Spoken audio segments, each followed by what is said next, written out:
Hey everyone, it's Joe Waxman, and in this video, I want to look at the chart of Malcolm X, civil rights leader, and um, yeah, civil rights leader. He was part of the Nation of Islam originally. Let me share my screen, share my desktop, so I can quickly, so I can share everything. You can probably see this dignities. I was just sharing the individual screens before, which kind of made it more difficult. So, yeah, whatever. So Malcolm X, he's an interesting character. He's a really great example, I think, of somebody who shows a tremendous amount of change and evolution throughout their life, for the better, for the positive, and also that just because you have planets in certain signs or houses or dignities doesn't mean that you cannot evolve. We are all born. Our natal chart is like a snapshot of our soul's evolution when we were born. Evolution is the aim and the goal.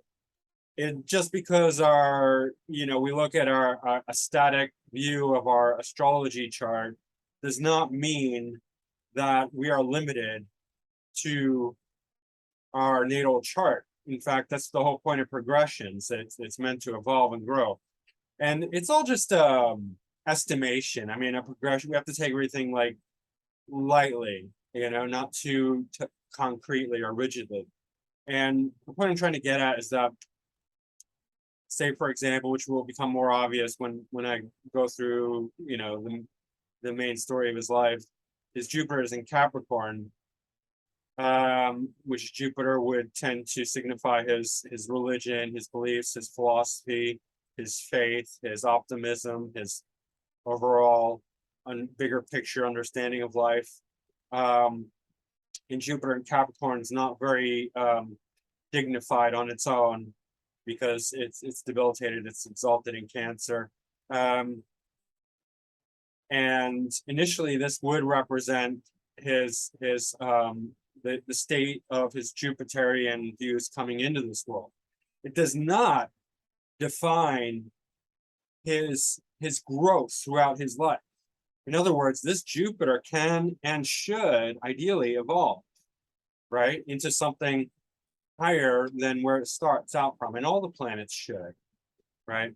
So I just want to kind of preface this with not encourage any sort of astrological fatalism that sort of says, well, I've got this planet in this sign, and that means for the rest of this life I'm gonna be an asshole, right? It doesn't work that way. Like, this is a snapshot of where we start, not where we end. Okay. Sun in Taurus with conjunct Venus, but Venus by, I guess, 7 degrees, but it's out of sign, but still. So he's got a Sun conjunct Venus. Sun is in the sign of Venus. Venus is in Gemini. That's kind of an interesting mix. I mean, Sun in Taurus is very sensual, materialistic, stubborn, simple, slow. And Venus, Sun conjunct Venus is, I have Sun conjunct Venus. They can be, generally very, very nice personalities overall. They really try to be pleasing to others and have a very close relationship with beauty. The Sun sort of, I like to think of it when the Sun is conjunct Venus is that, Venus is combust, and it causes a whole lot of problems for Venus and for houses that Venus rules, and also houses that Venus will be the triplicity lord of. So a lot of problems. And in a nighttime chart, it's the second triplicity lord of earth and water houses. But there's also a perfumey essence. And what I mean by that is that when Venus burns, because Venus is so sweet and beautiful and artistic and feminine, that people with Sun conjunct Venus have this very beautiful essence to their personality.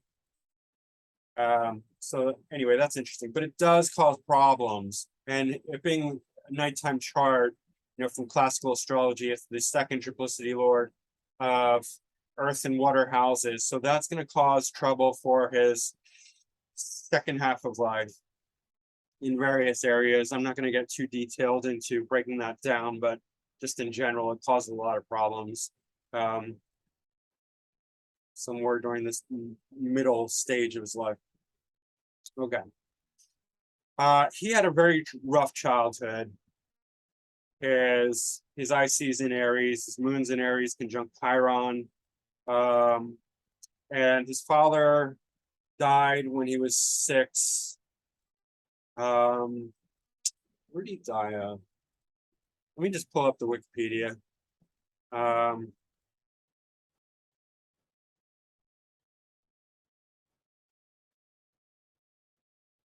Sorry. There was a lot of racism early on.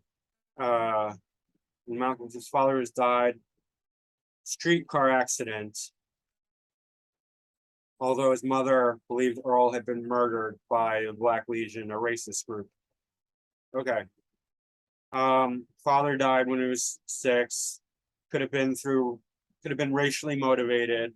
There was a lot of racism. I mean, he was born pretty early on, 1925. Right.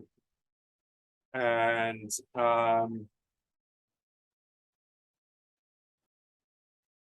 let's see, Sun's ruling the 8th house. Okay.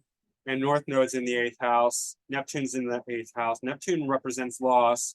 So Neptune in Leo, the 8th house, loss of father, potentially. I mean, it could mean other things. It could mean drugs and alcohol related to the father.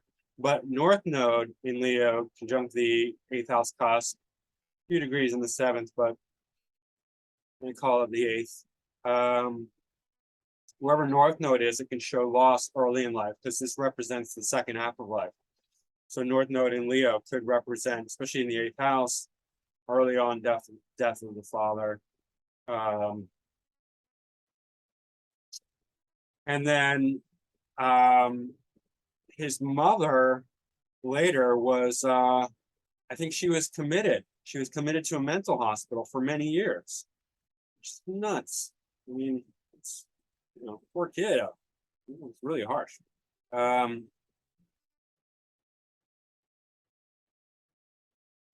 just want to pull this up.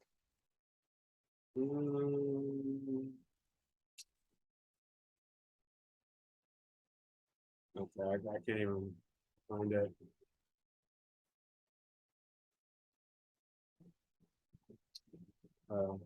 In 1938, she had a nervous breakdown and was committed to a mental hospital for 24 years. Secured her release 24 years later. It's crazy. So he basically was orphaned, practically. See, Moon and Chiron, right? And then Mars in the 7th, conjunct Black Moon, Lilith, and Pluto. Mars is debilitated in Cancer. So you can see very rough childhood. His IC ruler Mars is going right into the 7th house of others. With Black Moon, Lilith, and Pluto debilitated. So it's not a good dignity. Moon. Okay, well, it's a mutual reception here. Moon and Mars, first of all, 4th and 7th, trading places, and then both not in good dignity, because, well, Moon conjunct Chiron. Chiron represents, as I've said many times, wounds, rejection, something intellectual. Moon represents mother and also the mind. Chiron is very intellectual and kind of nerdy and outcast. So I mean, he himself, not only his mother in his childhood, but he himself, his mind is very it's just different. He feels like just an outcast, right? On the inside, not on the outside. Like he doesn't appear that way, but on the inside, he feels very outcast from society, from everyone. So for him, being on the outside is a familiar position as a black person in a racist country. At that time, we could say it was racist. Anymore, I would, say, well, not as much. I mean, definitely not nearly as much. Some people might think so, but mostly I think we're pretty much not that racist overall. Anyway, back in his day, it was a lot of racism. So he had a very difficult childhood, and he turned to criminality, and we can see that, with the seventh house, Mars and Cancer in the seventh house, conjunct Black Moon, Lilith, and Pluto. So Mars in the seventh house is not very good. If it's in good dignity, they can make like a good leader, like a good, like army or boss or something like that, where they just have to order other people around and tell them what to do. Otherwise, if it's not in good dignity, I mean, he's going to be taking advantage of people, stealing, theft, robbery. Pluto is, control, manipulation. Black Moon Lilith brings about like all the deep desires and things like that. Negative, desirous. Cancer is very emotional, so it's going to be very emotionally motivated crimes. I mean, he feels like a victim, obviously. Like he grew up with a lot of racism. His father was killed. He's got a chip on his shoulder, and I'm not saying it's not warranted. Just kind of trying to describe it. My whole point here is to bring understanding to this person's life, not to condone or condemn. Neither doing either. It's it's just about understanding astrology and how it relates to the life of Malcolm X. So criminality, also Neptune in the 8th in Leo. Neptune is fantasy, delusion, illusion, drugs, alcohol, things of that nature. 8th house is shared resources. And as I've said before, the 8th house can include criminality, Scorpio, 8th house, Pluto type things, because shared resources, right? What's mine is mine, what's yours is mine. It depends on how you view shared resources, right? Like if you look at somebody else's money as your own and take it, it's also a very secret house, secrecy. So that's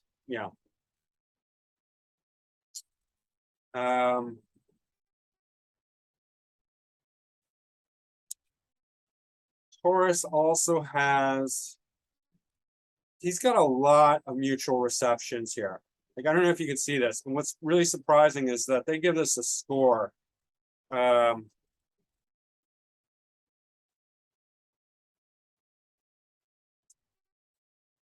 can see this. Moon has a very high score because it has all these mutual receptions. So even though it's conjunction to Chiron kind of damages the moon, or at least potentially, at least at first, Chiron in its higher evolution is considered a healer and a teacher, right? So that's potentially good if he can overcome his own wounds. Chiron has a lot of wounds to overcome, but there's a mutual reception with Mars, and mutual receptions are considered strengthening aspects. There's a mutual reception with the sun because of exaltation. Moon is exalted in Taurus, sun is exalted in Aries. There's a mutual reception with Jupiter because of triplicity rulers. Jupiter is the triplicity ruler of fire signs in a nighttime chart, right? 10:25 p.m. Sun is in the nighttime. So Jupiter rules is triplicity ruler of Aries. Moon is triplicity ruler of Earth signs, so Capricorn. And because of that, Moon has a very high score, according to this way of rating, according to the software anyway. So does Mars, even though it's debilitated, oddly enough, because it has two mutual receptions, and it's in its own triplicity and term. Interesting. Moon and Jupiter, because of exaltation. Jupiter is exalted in Cancer, Mars is exalted in Capricorn. And then he's also got Mercury and Venus. Mercury and Venus sign, Venus and Mercury sign. That's the same one I have. I have this one as well. So he's got a lot of mutual receptions. He's even got a few more here, but I won't go through them all. He also has Mercury conjunct Pallas Athena, and I think this is significant, not only because I have it, which I do have it, but if you look at mythology, especially the one with Medusa, Hermes and Pallas Athena team up. They're a team, and they help Perseus defeat Medusa. And so I think there's a real correlation when they come together in a chart. Brings a lot of strength to Mercury because, or just in general, like Pallas Athena is an asteroid, Mercury is a planet, but because they're both intellectual planets, and Mercury is, in the mythology, Mercury has the sword of discrimination. That's the sword that Perseus used to cut Medusa's head off. But Pallas Athena brings the shield of reflection. It's Apollo's shield, and she rules the war, but like in a strategic sense.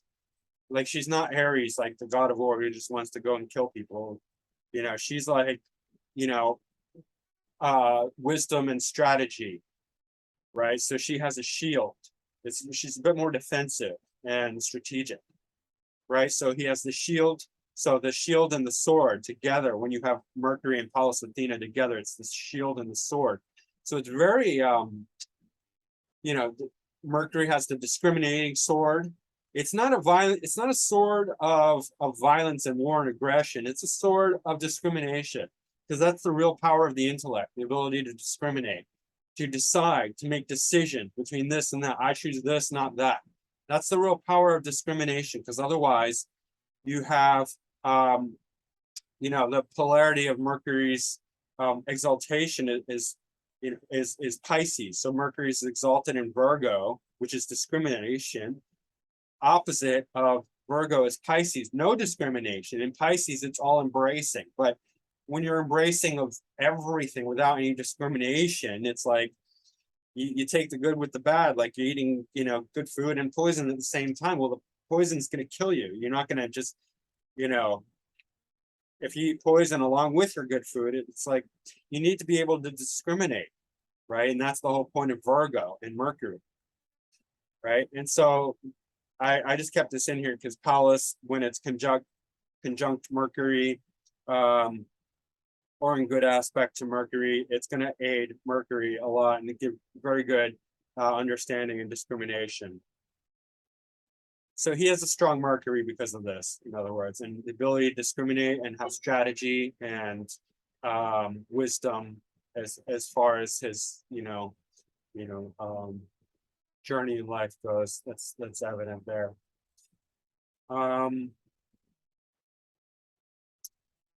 Yeah, so Sun in 5th house is also quite good. This is widely, it's trying to, let's see.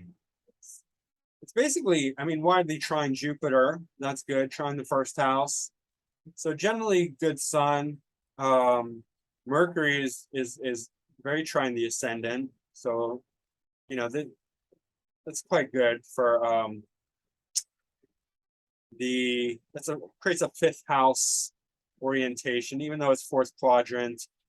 Taurus has that fifth house energy, good for general education, general, I don't know, I mean, children, creativity, performance, arts, things of that nature. It's just the fifth house is a generally good house. Ascendant in Capricorn, Jupiter ruling the 12th in the first, Jupiter in Capricorn retrograde. So he was very philosophical, religious, teacherly. So he went to prison. So we'd see prison from the 12th house, Jupiter in the first house. So not in good dignity, right? Jupiter is exalted in Cancer, debilitated in Capricorn. So, yeah, I mean, that's evident here. 12th house, also third house. So prison is coming to him. Also the expression, his expression, very shocking Piscean, Uranus in Pisces expression, teacherly, right? That's where in prison, he met somebody who introduced him to the Nation of Islam, which was his original religion. He converted to Islam, but the Nation of Islam, which was the way I understand it, it was a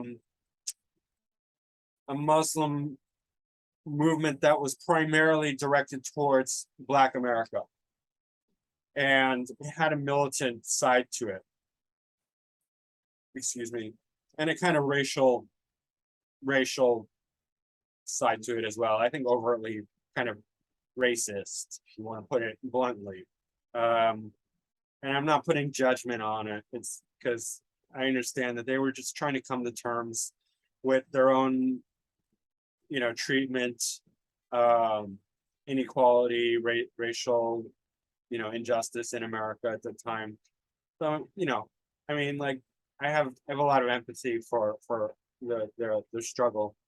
So I'm not trying to judge it, but it definitely did, as part of their belief systems, it was very racially motivated. And so Jupiter in Capricorn really lends itself to that, especially retrograde. It's just, the retrograde means he's just going to be very philosophical, but against the grain. In Capricorn, it's going to be rigid, dogmatic, and, it's not outright denying religion here, which probably because it's first house. Okay, so Karl Marx had Jupiter and Capricorn retrograde, but his was, I believe, in the 11th house. So not in the first house. So Karl Marx outright denied religion. Karl Marx was an atheist.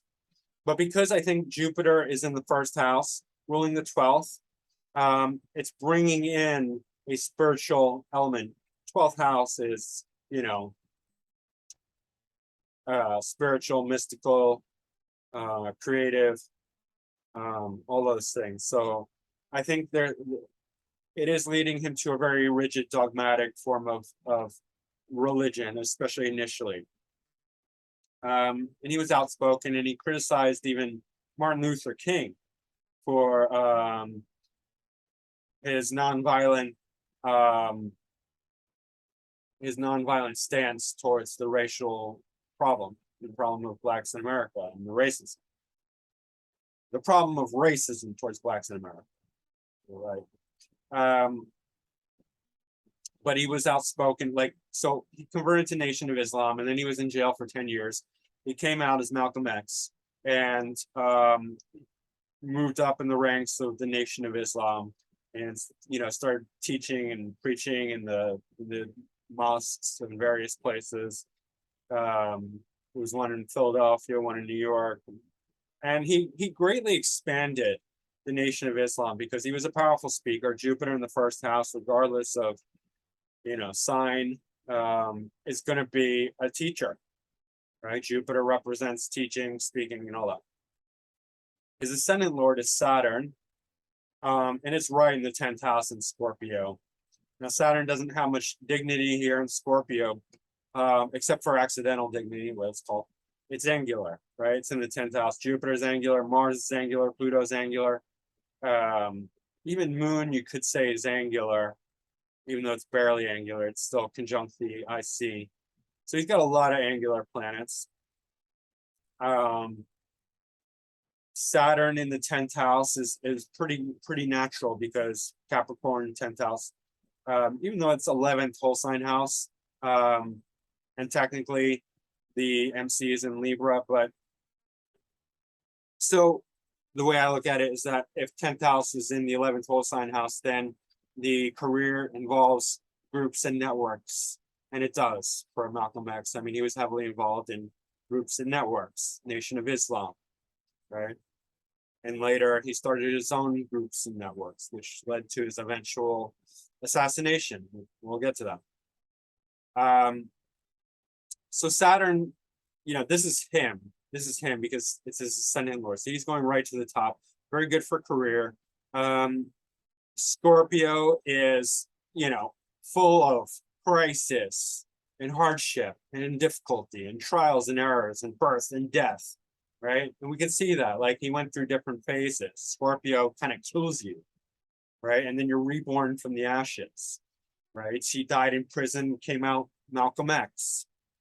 And he died again as Malcolm X because he left the Nation of Islam. I'm jumping ahead a little bit because he didn't believe in the Nation of Islam. They were both too stagnant for him. He wanted kind of a bit more aggressive action and interaction. And they just kind of had like the static hold. They didn't want to, they wanted as far as I know, they're probably, it's just a very superficial understanding for me in Wikipedia, but they had this very kind of rigid dogmatic stance about what they wanted, but they didn't want to actively pursue that other than through the mosque. Like, in other words, I think Malcolm X wanted there to be action. He wanted physical action. He wanted to go out and do stuff, and at some points even violence. And they didn't want that. But they also didn't want integration with other civil rights leaders. And they pretty much didn't want to rock the boat. They just wanted to gather members and preach their dogmatic, their version of, Nation of Islam, with kind of racist. Just to be honest, don't want to judge it because of the situation at that time, but anyway, they said that white people were devils. So I can agree with that, but I can empathize with the plight of the black people at that time. So anyway, he broke from the Nation of Islam and went on his own path. And he also changed his name, Malik el-Shabazz, I believe, but he was still known as Malcolm X by the people. Anyway, so Scorpio will do that. His Saturn being in Scorpio, not very, very dignified. Saturn is also retrograde.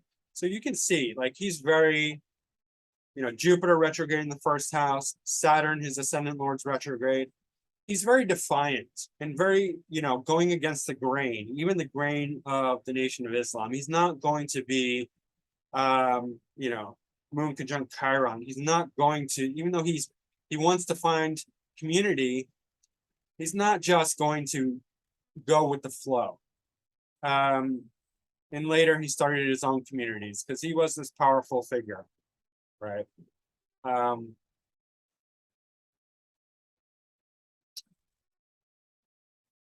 Also ruling the second house of speech. So speech is becoming very public. Saturn is also square the nodes. So when a planet is square the nodes, it shows a certain destiny, if you will, because the nodes are the nodes of destiny, but it's also a point of stuckness. In evolutionary astrology, they call it a skipped step.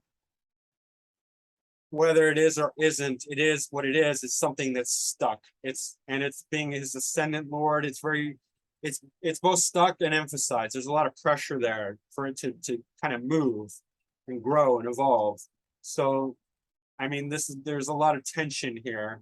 Also, Saturn has an inconjunct to Uranus. That's rebellious. I mean, that's very, not only Saturn retrograde, Jupiter's retrograde, Saturn's inconjunct Uranus, and Pisces in the third house. So his expression is going to be very sharp, very shocking in a Uranian type of way. It's going to bring out especially initially, the negative qualities of Uranus, which are traumatic kind of shocks. And traumatic shocks towards him, which if you know that he was shot, that kind of makes sense as well. He was assassinated, many people believe, by the Nation of Islam because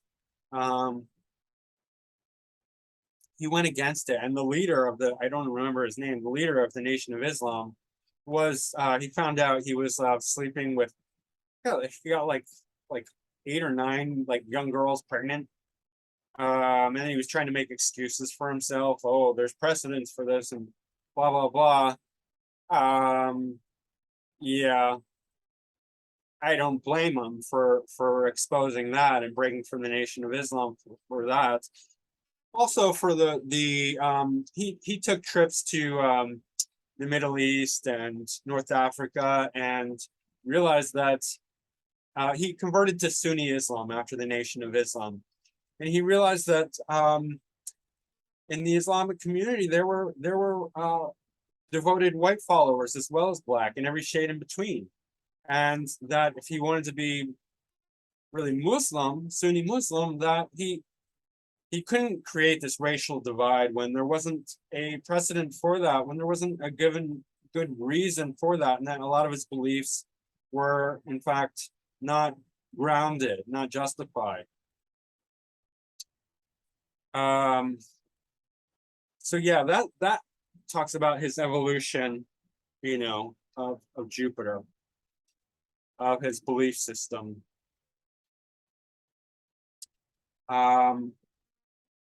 He's got his south node in I'm calling this second house in Aquarius. So that is definitely showing his rise to prominence.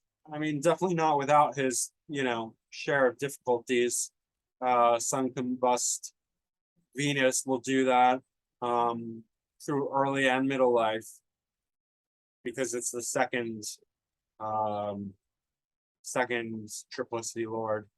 But let's see, 5th house and 10th house.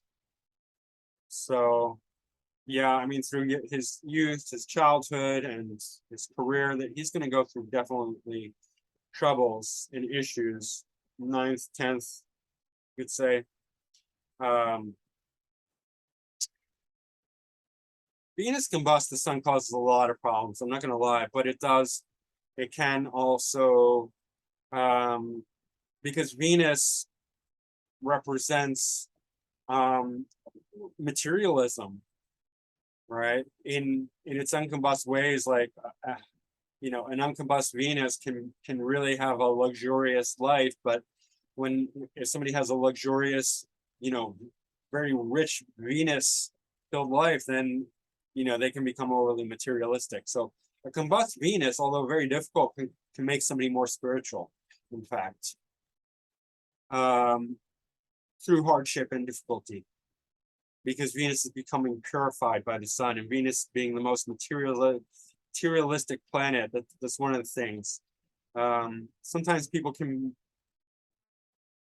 it can really ruin a person's life too, depending on the person and everything else. Like they can just go downhill because it causes such difficulty.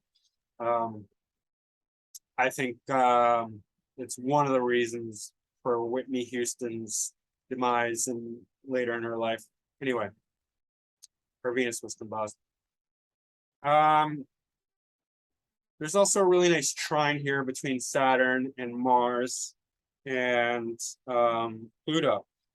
So his connection with other people, I mean, although there's not a lot of dignity here, um, Mars is the ruler of Scorpio, so that is good for the ascendant Lord Saturn. But Mars does not like Cancer, or Saturn does not like Cancer. Mars or Saturn don't like Cancer. Um, because it's opposite. Saturn's domicile and Mars is exaltation. So that, I mean, we can see like a lot of his aggressive stance, his calls to violence, his blatant racism. But then we get to see also his rise towards wisdom and equality and peace and yeah. If we look at his death, then we could see like, okay, North Node in the 8th house, that's not great because 8th house involves death. His ascendant lord's in Scorpio. His ascendant lord is square the North Node. So definitely when he's getting older, there's gonna be a lot more tensions. Because, okay, so North Node is activating the sun, but it's squaring his ascendant lord. So this is bringing him into, I mean, it's activating the 8th house, the Neptune. Yeah, Neptune is well, I don't know what that, I guess that's square and a half. Anyway. The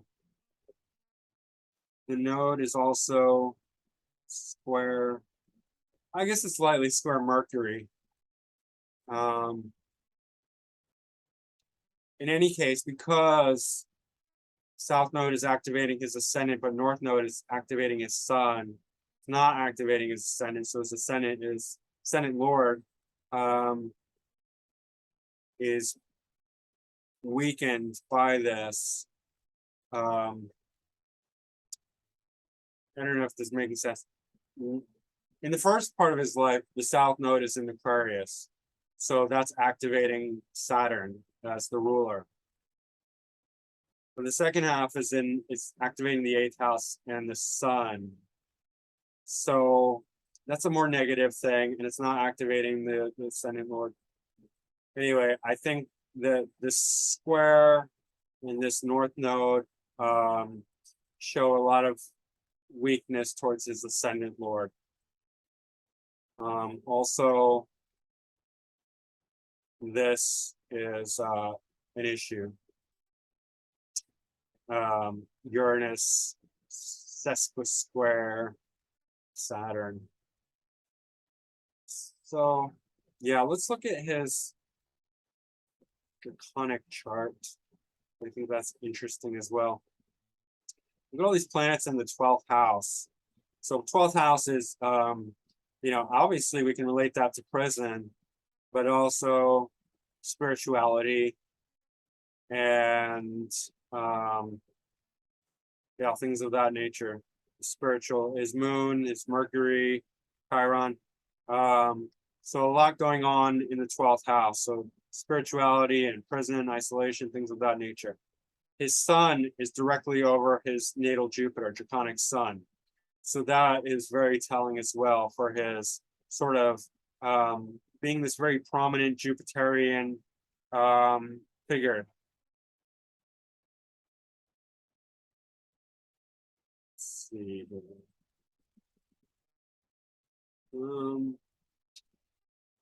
Saturn conjunct the descendant. That's not, again, it's not very good because Saturn is not. And Saturn and Mars, especially if it's not going to be in good dignity, this is very intense. I mean, you have Pluto, Mars, and draconic Saturn here in not a good sign. So his relationships, although he married and had kids, and that was all fine. There's still a lot going on with his relationships, with his relation to people in general. Pluto can often indicate where we have our deepest wounds and our deepest need to heal. And so Cancer is emotional, it's family, it's mother. So his relationship with others, his family, there's a lot of wounds in his otherness, his ability to relate to other people in the world. And that's very evident. I mean, the whole racial issue was very painful for him. Black Moon Lilith, Mars and Saturn in poor dignity, a lot of issues with other people. Ascendant in the 8th house, draconic ascendant in the 8th house. Uranus in Scorpio, not directly over Saturn, his ascendant lord, but pretty close. You know, so he's got this difficult relationship with Uranus, obviously. Shocks. So like accidents, sudden events, you know, being shot. Not very good. Jupiter also in Virgo, so not dignified Jupiter, but it is in the 9th house, 9th cusp. Conjuncting in the same sign as, you know, same whole sign as the 9th cusp. So definitely religiousness going on here.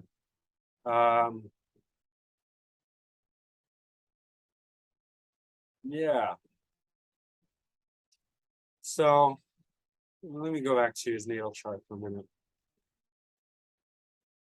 As you can see, there's a lot of mutual receptions going on here. And what that indicates is that the energy of the houses are trading places. So we have Moon, Sun, Moon, Moon, Mars, Mars, Jupiter, Jupiter, Venus. And so that shows a lot of energy moving around, you know, and shows a lot of exchanges. So like, and you can see that throughout his life. For instance, like in prison, he had a really powerful exchange with this Muslim person from the Nation of Islam. And then he had very powerful exchange with, you know, like the people and the churches, the mosques, and the leader of the Nation of Islam. By the way, Louis Farrakhan was also involved.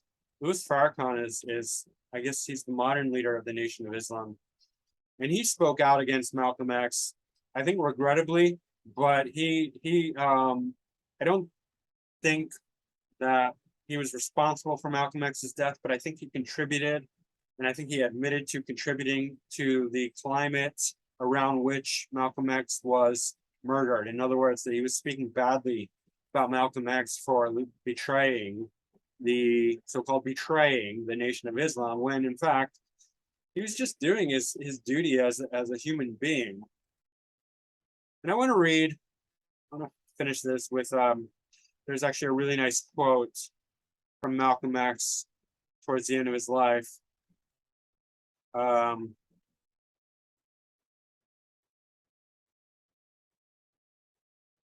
right. Listening to leaders like Nasser, Ben Bella, and Nkrumah awakened me to the dangers of racism. I realized racism isn't just a black and white problem. It's brought bloodbaths to about every nation on earth at one time or another. Brother, remember the time that white college girls came into the restaurant, the one who wanted to help the black Muslims and whites get together. And I told her there wasn't a ghost of a chance, and she went away crying. Well, I've lived to regret that incident. In many parts of the African continent, I saw white students helping black people. Something like this kills a lot of argument. I did many things as a black Muslim that I'm sorry for now. I was a zombie then, like all black Muslims. I was hypnotized, pointed in a certain direction, and told to march. Well, I guess a man's entitled to make a fool of himself if he's ready to pay the cost. It cost me 12 years. That was a bad scene, brother. The sickness and madness of those days. I'm glad to be free of them. So, I mean, that's really heartening to hear because it just shows a lot of growth, right? From a very difficult chart. Like, I'm not gonna lie, there's some strength here, and rise to prominence and being a teacher, preacher, but a lot of difficulty, a lot of poor dignity, and a lot of hardship, right? But it shows the struggles, right? The struggles and the overcoming and the rise to the occasion and the growth and the evolution, overcoming the darkness within and taking some poorly dignified planets and evolving them and showing them we don't have to be fated to whatever, like to our birth chart, that we can grow and evolve along the path that our chart allows for. Obviously this Jupiter in Capricorn is not going to become a Jupiter in Sagittarius or Pisces or Cancer, but it can evolve to become a much more enlightened Jupiter in Capricorn, right? Or Mars in Cancer, right? Can evolve to become, not this petty, emotional, aggressive type of Cancer that's like wants to take from others and be mean and, can be much more balanced and wise. And plus, he has these mutual receptions. So the signs are learning from each other. Jupiter is learning to be more heart-oriented, and Mars is learning to be more responsible and focused and directed. Venus is learning to be more Taurian, and Mercury is learning to be more Geminian, right? With these mutual receptions. That's why they're given high scores, is because over time they learn from the other signs.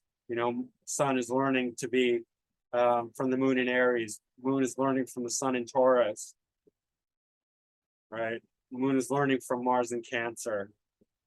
Mars is learning from Moon in Aries. So that's how we learn and grow as we get older with them, especially if we have mutual receptions, but it's not limited to that. Any planet can grow and evolve in its own sign, even if without mutual receptions.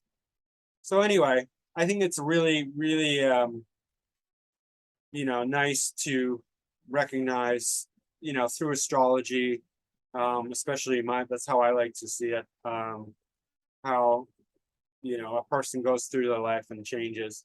And I think he finished his karma, from a spiritual perspective. We don't lament somebody who dies early. It can be sad for those who miss them, but like from a purely spiritual perspective, we just say, well, they finished their karma, and that's okay. The karma now lies with the murderers. They have the negative karma, not the person who was the so-called victim of a murder. They've resolved their karma. They moved on. They're okay. The karma lies with the person who committed the murder. So that's really the problem. We have an inverse relationship, and these modern times, we think that the person who was murdered is really the one who has the bad luck in the situation. It's the other way around. It's the person who murders the person who's really the unfortunate one. The murdered, the one who dies young through somebody else's aggression, they've resolved some of their karma. They're in a much better situation. The next life, they'll be born in a better circumstance. So, guys, don't forget to hit like. And if you haven't subscribed already, please subscribe and share it if you like it. And book a reading with me. You can find me at macroastrology.com. That's my website, or macrogoldmachine@yahoo.com. That's my email. And leave a comment if you like, and I'll see you next time. Bye.